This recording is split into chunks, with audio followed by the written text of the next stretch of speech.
Assalomu alaykum aziz vatandoshlar, qadrli kanalimiz obunachilar. Eslatib o'tamiz, bugun 26-oktyabr Chisoqon ofisimizdan ushbu videoni taqdim etib o'tamiz sizlar uchun. Mana hozir akalarimizdan bilet olgani kelib o'chirib turishibdilar. Assalomu alaykum akajonlar, xush kelibsiz.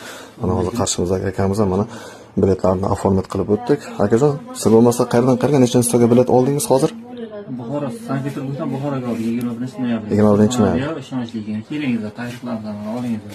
Salomat bo'ling akajon. Siz bo'lmasa bizlarni qanchadan beri shu Telegram hamda YouTube, Instagramlarni kuzatib borardilar, sotsial media tarmoqlarda. Shu ochilgan biri, ochilgan biri anchadan beri. Sheriklaringizni jo'natib, o'zingiz bilet olib borib kelib, aeroportdan zo'r hammasini kuzatib, kattalarni shotga katta rahmat. joningiz sog' bo'lsin. Salomat bo'linglar. Aziz vatandoshlar, aloqaga chiqaverasizlar. Ushbu videoni ostida telefon raqamlarida qoldiramiz. Manzilimiz prospekt Prosveshchina metro, Prosveshchina dom 34 da, apteka bozorkani pastida podvalda joylashgan. Ish vaqtimiz ertalab soat 8:30, kechki soat 11:30gacha bo'ladi. Shu vaqtlar oralida bemalol kelib yoki onlayn tarzda ham bilan xarid qilib olishlaringiz mumkin albatta.